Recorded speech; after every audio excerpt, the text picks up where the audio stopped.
Gen V just wrapped its first season, and it is a spinoff of the other Amazon Prime show, The Boys, in which we follow these group of kids that get sent to this college campus that is for superpowered individuals. The main one we follow is Marie, played by Jazz Sinclair.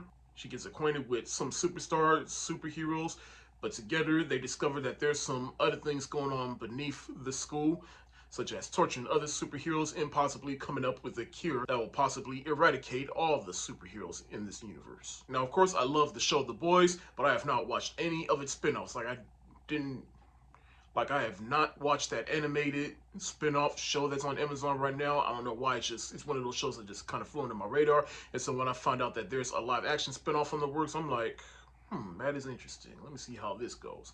And this is probably one of the best things The Boys have come out with in a long time, if I must say. And maybe I like it because it's different, but it's not that much different. It's basically Professor X School for the Gifted. And it's basically if there was a super evil lab going on underneath the school, and if all the mutants within that school wasn't on the same page. And what I like about this group of kids is that they all have powers that are tied to their personalities or things that they go through, such as Marie, again played by Jazz Sinclair, in which when she had her first period, that's when her powers manifested, and she could manipulate blood not just in her body but in other people's body just by simply cutting herself, and the blood will come out and she can use that to her advantage, like make daggers or explode people. But I like this character because she's the main one we follow, and she just want to find her sister and just show the world that she's not a bad person. And so this school is basically a gateway for her to accomplish that mission.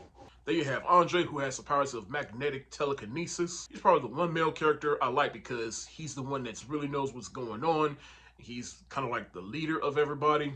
He gets caught up in something and he's just trying to get to the bottom of it, and of course he's black. His dad is also another superpower being, so he's a legacy child, so he's trying to follow in the footsteps of his dad while also trying to be his own hero. Then you got Emma, who has the powers to shrink or get big, but the only way she could do that is basically throwing up everything she eats, which is kind of an allegory for eating disorder. The less she eats, the smaller she becomes, but the more she eats, the bigger she becomes. And she's kind of become a YouTube star.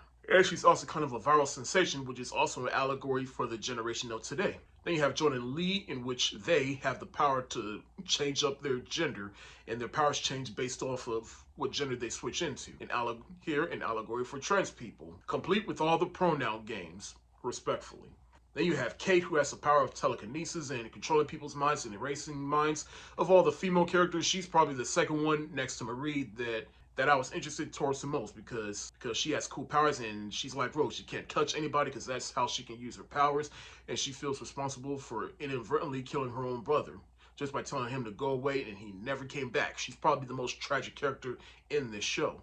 Then there's Shetty, who is running the whole thing, and she's kind of the antagonist that's running everything, and once you find out what she's really trying to do, you're like, oh yeah, she gotta go. Even though she's been manipulating everybody and she had best of intentions, but yeah.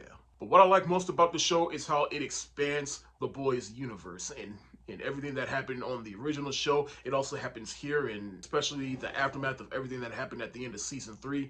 We're starting to see that here, and it could also tie into The Boys season 4. I say the one thing I didn't like about the show was probably the ending. Now, granted, there might be a season 2 coming, so they might continue on in season 2. But I guess I just feel like I didn't really get no real resolution, but that finale had me on the edge of my seat the whole time. I really dug this show. I'm gonna give Gen V the heart eyes emoji.